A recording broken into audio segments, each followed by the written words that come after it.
Welcome back to the StepBrothers. I'm Wesley Clarke here with my co-host Andrew Heiden. It's been a little bit of time. Summer was busy, but the college football season is inching away. We're what? Is it 16 days? It's upon us. 14. 14 days. Wow. Well, week 0 is 7 days. I but guess. Okay. I guess maybe kick off for in 14. maybe for our games, but it's coming close.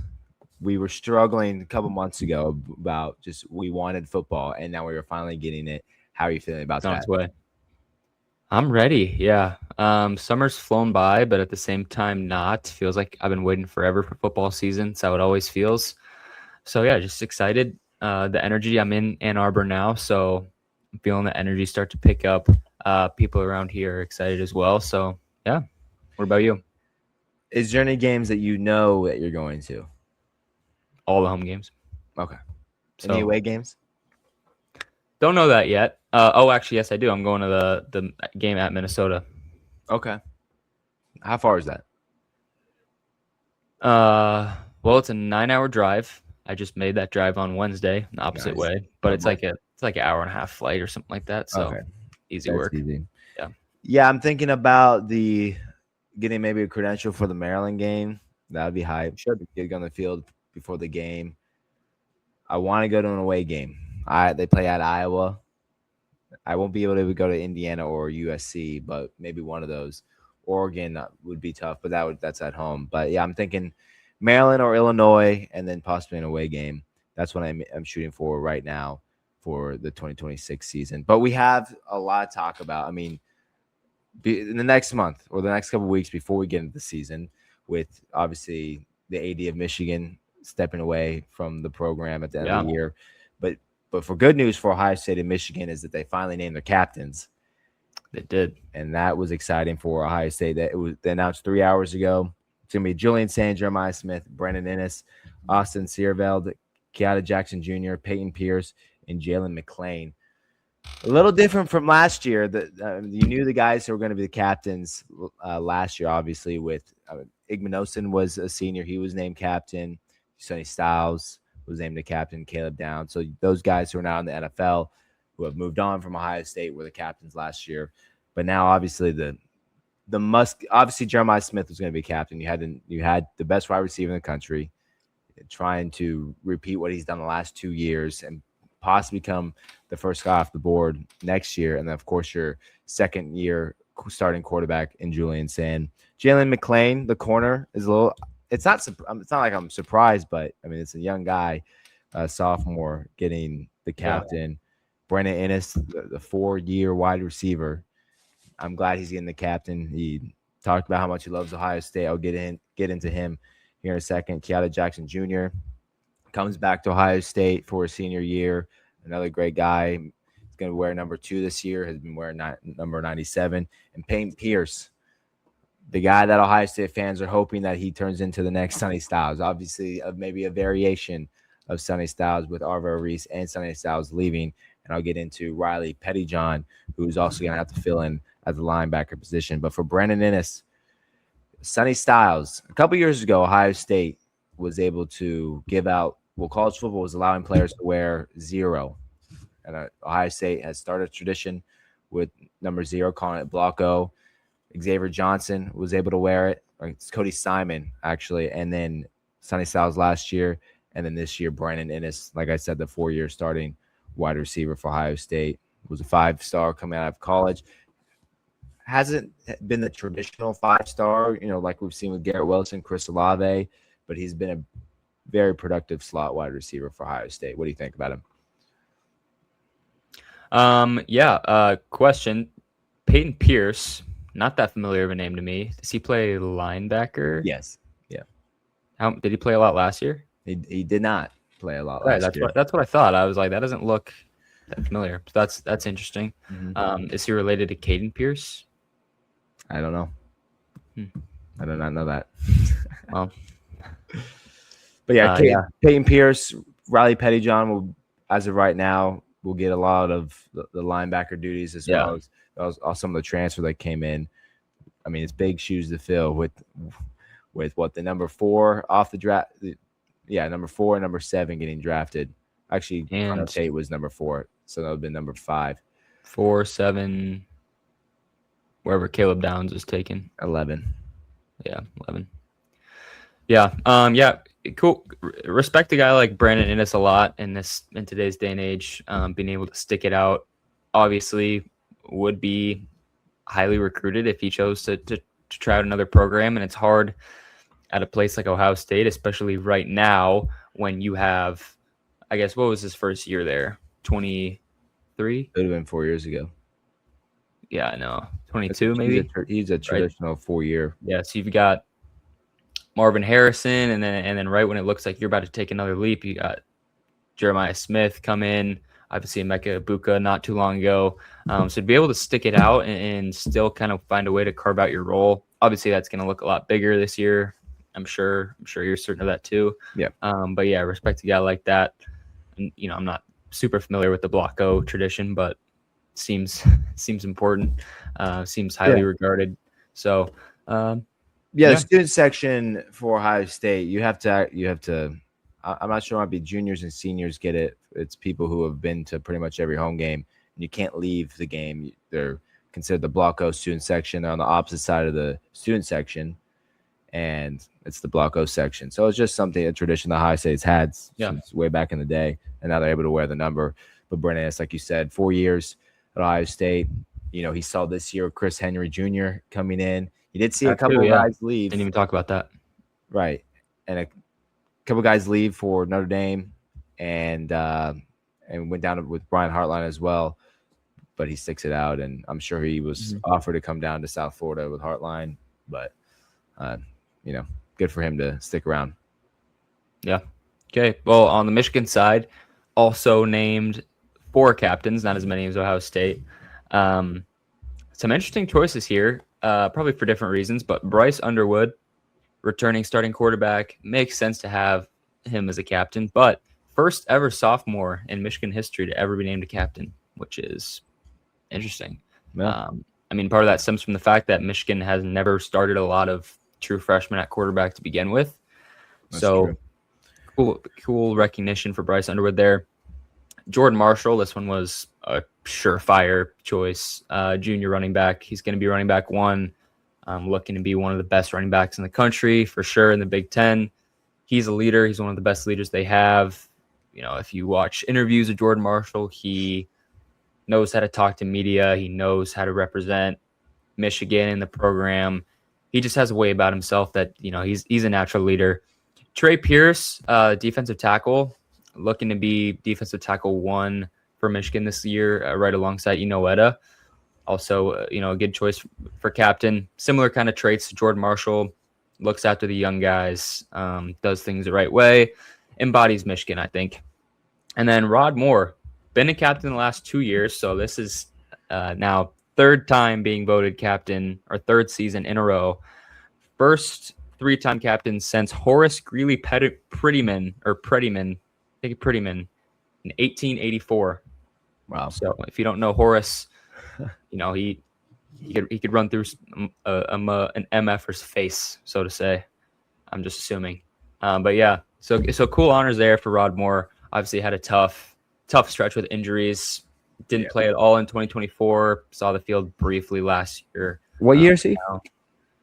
What year did you say? At this point, I think he's a 6th year, but it's going to be his 4th year actually playing. Who was the player that played in the one of those NFL draft combine games? He played with Donaldson, the Ohio State wide receiver, running back, C.J. Donaldson. I think he wore number 9 or 0 last year. Is this him? No, Rod Moore was wearing number 1 this year. He was a defensive player. He's probably your best defensive player on the team. He's in the NFL now. He's probably Jayshon Barham. Maybe was second. Derek Moore. Well, maybe that one right there. Yeah, Derek Moore's on the Lions. Okay. Number 9. Well, he was number 8 in college, number 9 on the Lions. Okay, so that's what I didn't know if you were thinking like defensive back. That's why I was like, I don't think our best player was defensive back. So did you see Derek? So you went to the Lions Commanders game preseason. I did. How was it? Earlier today. Did you see some of the guys coming out of the Big Ten?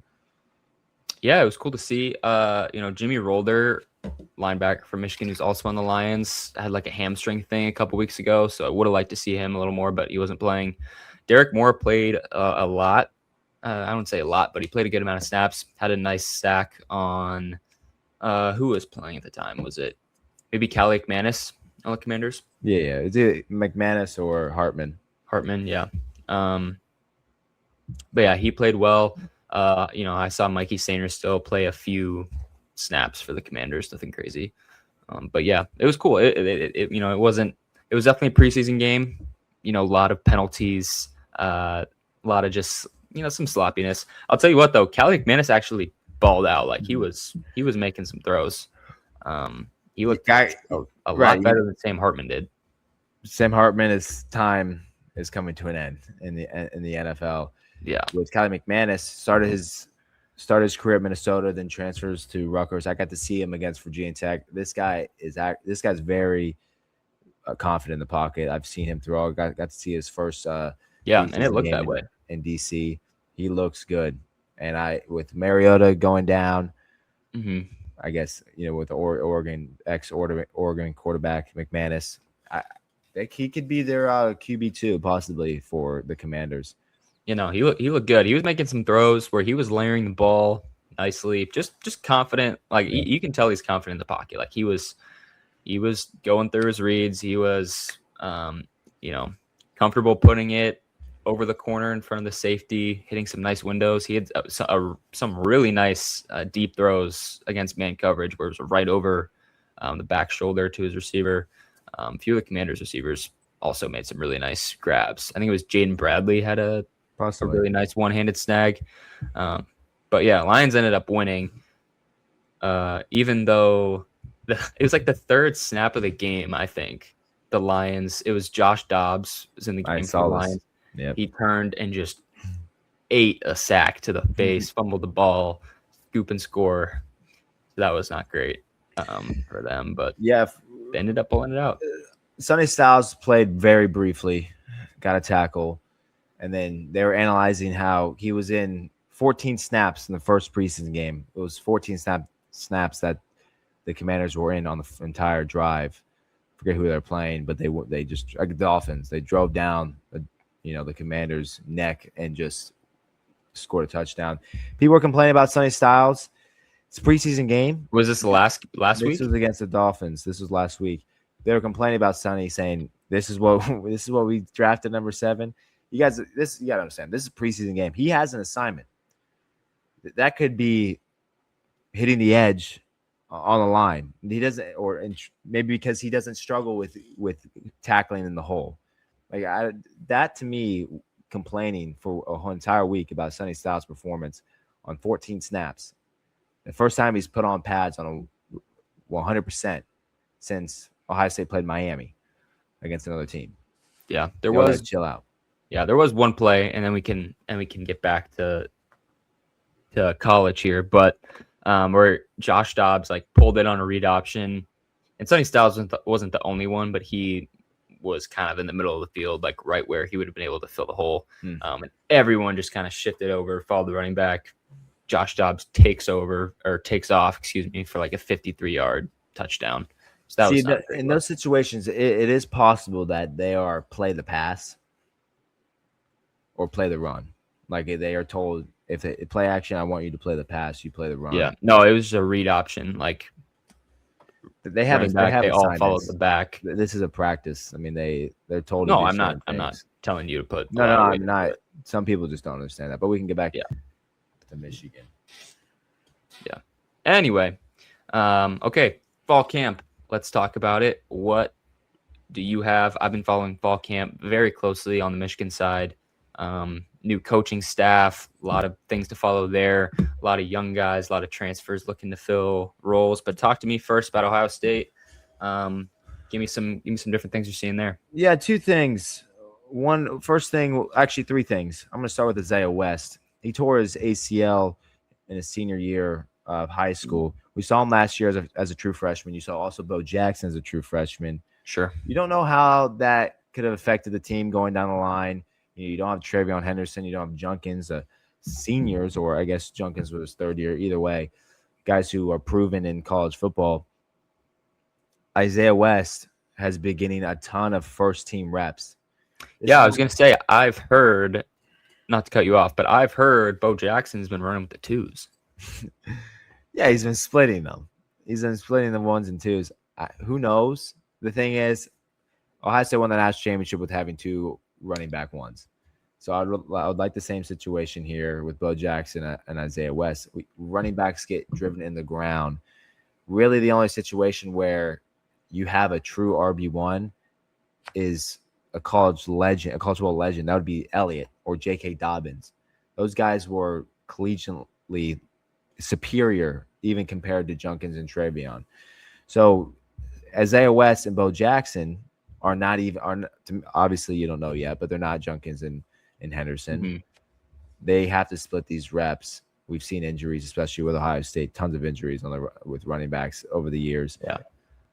And it's also a different style too. Like those teams, 2014 with Ezekiel Elliott, J.K. Dobbins under, that was still Urban Meyer, right? Or was that Ryan Day? They would have been Urban Meyer. Like it might have been actually split because he was when Chase Young, and that was when they changed over to Ryan Day. Yeah. But anyway, I think in more pass heavy or at least more balanced offenses, you see more of that kind of running back one where there's a lot of pass blocking snaps and there's just not as many carries. But I think now in the Big Ten, especially with the way Ohio State has shifted to playing, you're absolutely right that you need bodies back there in the backfield. And you don't know what Arthur Smith is going to run. He's known for heavy personnel when he was with the Patriots and they won a Super Bowl. Same thing when he was with Atlanta as a head coach. He didn't do well, but I mean, went 7-10, but he went heavy personnel. Same thing. And I saw him in a game last year in the playoffs between the Texans and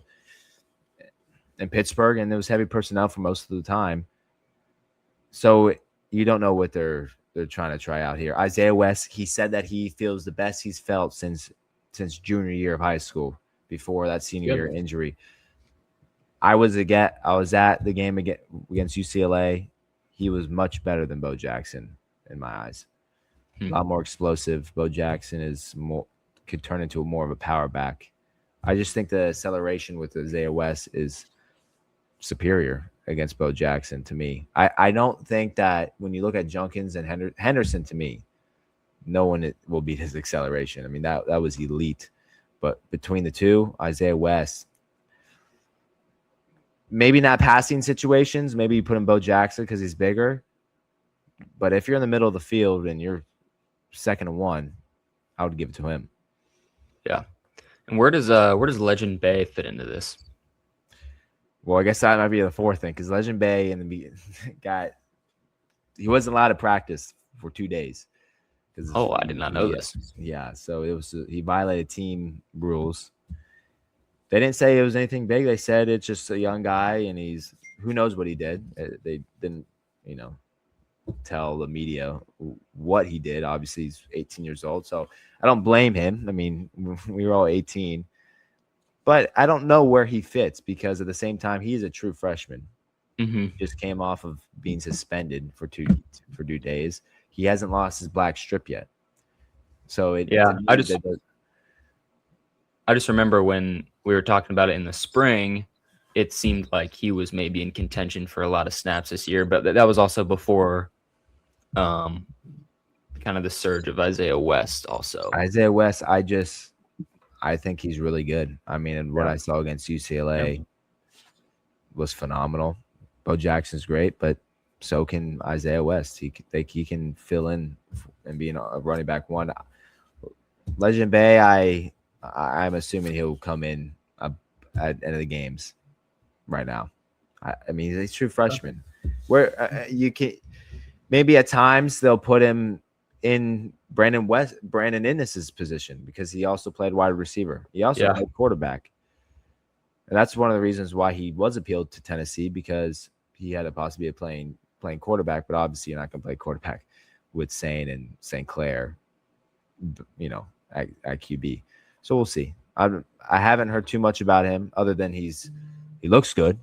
He's gained a lot of weight and gained speed and got suspended for 2 days. But I've seen a lot more about Isaiah West. So that was my second and third thing. Now the fourth thing, would be Riley Pettyjohn. I mentioned his name. He will be filling in. The thing is, the whole thing with Ohio State, and it goes for Michigan as well, it's not a rebuild. It's a reload. You don't got enough time to rebuild. You're not signing 7-year contracts. No. You got to reload. So somebody's got to fill in for Arvo Reese and Sonny Styles. We've seen that over the years with great running backs and great ends with the Bosa brothers, with Chase Young. Somebody on this defense has to be that next elite top 10 pick. Who is it going to be? Nobody really knows. It could be Jackson Jr., Keada Jackson Jr., who comes back for a senior year. We don't know because at times he wasn't the Chase Young and the Bosa brothers that we've seen in the past.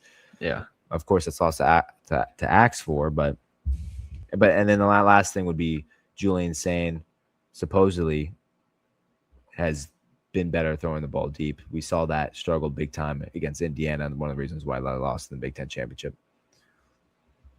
Yeah.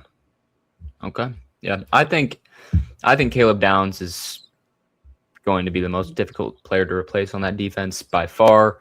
Obviously, more of an outside perspective, but I don't know. That's just I think he's doing a great job right now. Apparently in Cowboys mini camp as well. Just camp. Yeah, I think he's just. I mean, there's just not a lot of he's just an alien.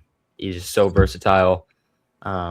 With the way, you talk about Matt Patricia being able to come in and the types of things you can run right off the bat because you have guys like that who are so high IQ and so versatile and able to span the whole field and fill different roles. That's just rare.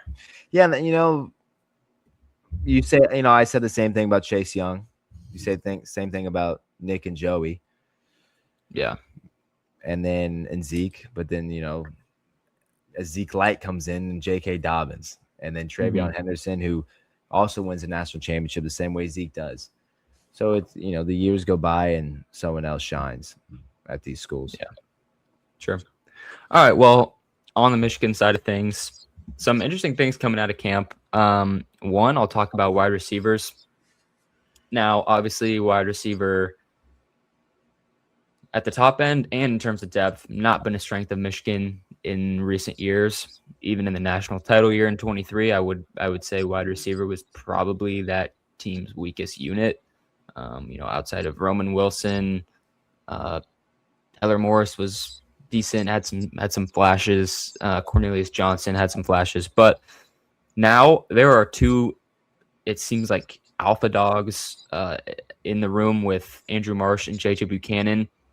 Those two are very different. Andrew Marsh is very smooth, elusive, makes people miss, and JJ Buchanan can just go up and get it. I mean, from the looks of it, I mean, there's been a lot of pictures, a lot more actual media videos and pictures under this staff than there were under Harbaugh and Moore, which has been more revealing. But he can go up and get it, contested catches.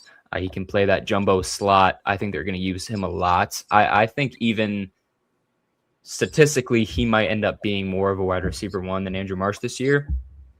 Now, the question is kind of where does it fall after that? Wide receiver 3. A lot of the noise is around true freshman receiver Travis Johnson, who's from Virginia. Virginia Tech tried to flip him late in his recruitment on signing day. But, man, apparently he also, similar to Buchanan, has been making contested catches, understanding the playbook well. Obviously, that's a lot of the times a limiting factor for true freshmen. But then outside of that, Celesi Moa, freak athlete, also a true freshman, played both receiver and corner. I think you're going to see him a lot on special teams to start, if nothing else. But, I mean, you will see him on offense. But it also in kick return, punt return, things like that. Jamie French coming from Texas. I haven't heard as much, nothing negative, but I think those two freshmen, Moa and Johnson, have kind of just been really such a surprise that Jamie French has taken a little bit of a backseat. So I don't expect him to be that third receiver right away. I do expect him to play. And then lastly, Channing Goodwin, which is a surprise to me. He was one of Michigan's starting receivers last year. I just didn't see that there'd be much room for him this year, but apparently he's been playing really well. kind of similar to French. I don't expect him to start, but I expect him to play. And apparently he's been impressing this new staff. So lots to be excited about in the receiver room. Yeah, Andrew Marsh is interesting. He comes off a great year, had 651 yards, 14 and a half, per reception, 4 touchdowns. He's a sophomore. This, I know in his mind, this is a breakout year opportunity. If he can have 2 years where he can have 900 to 1,000 yards, he's looking at an early second-round pick, maybe late first round. This would be huge for Michigan, and a school that hasn't had that top wide receiver since Nico Collins. Even Nico Collins, I don't think ever got past 1,000 yards. So if you can get to 900 with Marsh, then that's huge. If you're talking about 2 wide receivers, maybe even hitting 800, that would be big in winning games, which you haven't had in a while. Yeah, and he was close to that last year. I think he finished in, maybe it was the 600s or 700s. But he didn't start right away. He didn't really start until 4th or 5th game. So, yeah, I think this could be one of Michigan's best wide receiver groups of this century, really. There's only been, I just looked it up, only been 4 receivers that have had 1,000-yard seasons in this century for Michigan. Any household names? Braylon Edwards. Okay. Jeremy Gallen. But yeah, so that looks to be a change. I think it's going to be, I'm hesitant to say this, but I think it's going to be a strength of the team, which is exciting. Next, we'll talk about Bryce Underwood, who obviously has to get him the ball. He has no excuses at this point. You have an elite offensive coordinator in Jason Beck. You have weapons on the outside. Word is, as camp's been kind of progressing, Bryce Underwood is playing his absolute best football right now. They just had a scrimmage yesterday, Friday, as we're recording this, where people who were in attendance say he was slinging the ball all over the yard. People are saying something's really clicking with him and Jason Beck's offense. I think this could be, obviously it's fall camp, it's sometimes a lot of sunshine pumping, but I think if wide receivers are what they're being hyped out to be right now, and you can get a year 2 jump from Bryce Underwood, which everything around him is in support of that happening, then I think you could see a much more explosive Michigan offense this year. The improvement that I saw from Arch Manning from when he played Ohio State to the end of the year is something that you would want to see from Bryce Underwood. He was competent. Arch was. There was no more of this bust scenario talking. But when you have one of the guys giving you, funding you NIL, and Dave Portnoy saying he better not ask for more money because of how embarrassing he was last year, that's pretty bad. So there is no excuse for Bryce, especially how highly rated he was, flipping from LSU to Michigan, taking a lot more money. That's fine, but you have to show it on the field. Yeah, and that experience last year is going to serve him well. He's put in a lot of tough situations. I think looking back, he just had a lot of. I think he had good flashes. Like against Northwestern, he had that one throw to keep Michigan alive. Ended up kicking a game-winning field goal on the sideline. I want to see him throw downfield. Yeah, that to me, I'm so used with Ohio State quarterbacks; they've always been able to do that. Besides J.T. Barrett, but with Cardell and Dwayne Haskins, C.J. Stroud especially, and even Julian Sayin, who's been pretty at times very accurate downfield, especially with Carnell Tate against Texas, Carnell Tate against Wisconsin. I haven't seen that from Bryce Underwood. That's my biggest concern for him. No, and like I said, part of that is also receiver talent, right? Which last year they didn't have a lot of. But every time they threw the ball last year, it was RPO, it was screen. It felt like yes. And then when they did, to be fair, when they did open it up a little bit and allow Bryce to throw it, he's panicking in his drop back. He's slinging it over a guy's head. His footwork's a little off. All of those things, people are saying he's improved on. He's feeling a lot more calm in the pocket. He's working with quarterback coach Jordan Palmer and Joe Burrow a lot this summer. But we'll just have to see, right? You got to show it on Saturdays. but looks like things are trending in the right way with that. So last thing I'll just say, linebacker, you've heard me say all the way back to January probably has been one of the more concerning areas for this Michigan team, just because not a ton of depth and they're really young there, right? Like Chase Taylor is a sophomore who is likely going to start for Michigan. Troy Bowles is a junior but hasn't played a ton. Nathaniel Owusu-Boateng, I expected to make a little more noise in the summer and fall camp. I think it seems like he's just got a little bit more ways to go. I still think he'll play. I mean, he played last year. But now Nate Staling, who was North Dakota State transfer coming in, didn't play at all in spring ball, had a little bit of a shoulder issue. Apparently, he is coming onto the scene. He is one that a lot of people, including myself, kind of saw to be depth, coming from the FCS level. He's not a freak athlete by any means, but apparently with the way he's just able to pick up Jay Hill's defense and get to the ball in space, like I said, not a freak athlete, but his IQ and his ability to take good angles and make solid tackles. Apparently he's coming on as one who's going to contribute a lot for Michigan at linebacker. The last thing I'll say about fall camp, I can go back to years where Ryan Day, even Urban Meyer said these guys look great, and all of a sudden they didn't. You go back to Kyle McCord and Devin Brown. One guy is throwing interceptions preseason for the Packers, and one's on Weber State. So I tend to take everything with a grain of salt, and then I have to watch it. I mean, and that's just how it is. You're not going to they'll only give so much to you. If you're not in the building, then they'll give you a little bit. What I do respect at times is when players talk about themselves. When Isaiah West says, "This is how great I feel great," then I understand that a little bit more, and I believe him. Coming off the ACL injury, a year and a half ago. But when Ryan Day's talking about how great this guy is, well, okay, we'll see. That's how I feel about a situation like that. Now, last thing we'll talk about before we get out of here. Top 25 comes out.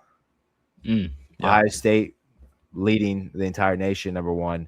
Michigan, number 16. I believe I counted 8 Big Ten teams, followed by, Oregon is number 2. Then you got IU at 6. USC at 14, Michigan 16, Washington 17, Penn State 18. A little surprised there. Iowa at 22.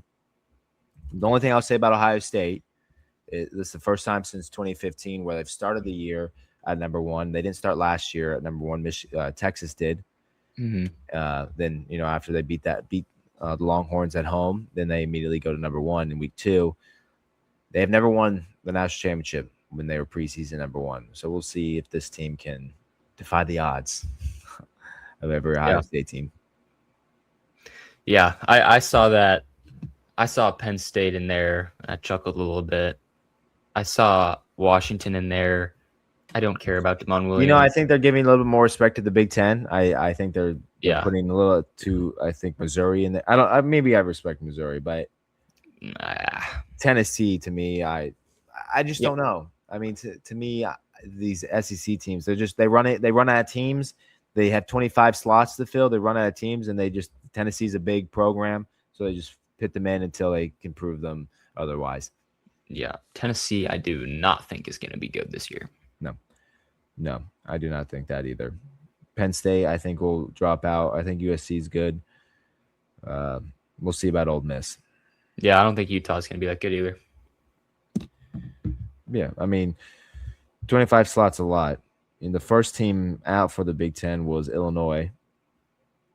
Yeah, they had 9 votes to be in it. Clemson was the 26th. I wonder the last time Clemson wasn't in the top 25 to start the year. It's probably been a while.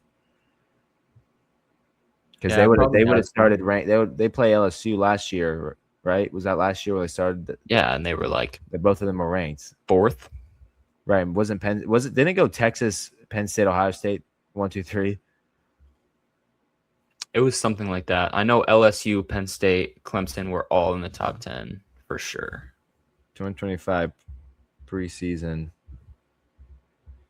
I want to see. I mean, I'm curious. We'll see.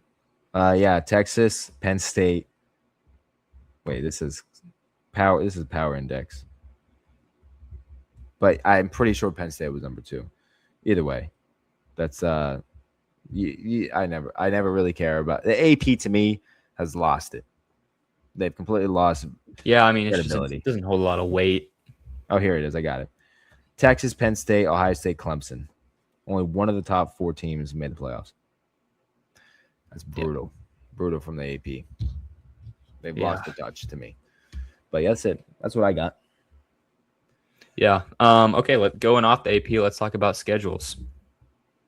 Or just brief mention, because both Michigan and Ohio State play a lot of teams that are in here. They both have, I think Ohio State has a slightly harder schedule than Michigan just because they play Texas on the road. Michigan gets Oklahoma at home. But for sure, 2 of the toughest schedules in the country. Yeah, with Ohio State, the week 2 against Texas, Iowa, Indiana, USC, Oregon. You got Indiana number 6, 14 USC, then number 2 Oregon. This is obviously saying if the rankings stay, which probably won't. I'm sure USC will move up at some point. Maybe Ohio State falls when they get to play Oregon and then Michigan. So it's 1, 2, 3, 4, 5, 6 top 25 matchups for Ohio State. Yeah, Michigan plays number 1, number 2, number 6, number 10, 18, 22. Yeah. Is that Iowa? Iowa. Yeah, Iowa. Ohio State also plays Iowa at Iowa. So, yeah. I mean, Ohio State got tough road games for sure. Tough road games, tough schedule. This is what the Big Ten is. But this is, to me, has been the Big Ten for a little bit longer than people have given respect to it. So nothing has changed besides obviously adding Washington and Oregon to the Big Ten, and Ohio State having to play what feels like every year, even when they weren't in the Big Ten. Mm-hmm. Yeah, and UCLA could be a scrappy team this year. I still think people are a little quick to hype them up, but I think they can make a bowl game for sure. Mm-hmm. And then USC, I think I'm actually slightly higher on USC than number 14. I don't think they'll go undefeated or anything like that, but I think they definitely have playoff potential just with the roster they have. I think this is their shot. The guys they have on the D-line. If they don't make the playoff, I think Lincoln Riley might be gone. Yeah, I mean, I guess it depends on what that looks like, right? If it's 5-7 or 9-3. Sure. But yeah. All right. Anything else? No, that's it. I mean, we'll talk more about this Ohio State Michigan sales specifically, and then once we get to the game weeks, then we'll predict like we did last year with the Big Ten matchups, and then have game of the week for the Big Ten. So it's coming up. It's very exciting. I can't wait until we do our predictions. I'm not gonna lie, I've been thinking about it. Yeah, predictions, and then we'll have recaps. That too. Actual football to talk about instead of just gibberish and predictions and making assumptions. So that's what we got right now. Can't wait to rot on my couch on a Saturday. Cannot wait. All right, well, that's it for me. I'm Wesley Clarke with Andrew Heiden. Go follow us on, you can see down below, TikTok, X. No Instagram. That's right. No Instagram. But I guess our personal Instagram. But yeah, we'll see you guys in about a week and a half. We'll do another video then. But appreciate you guys watching. We'll see you guys soon.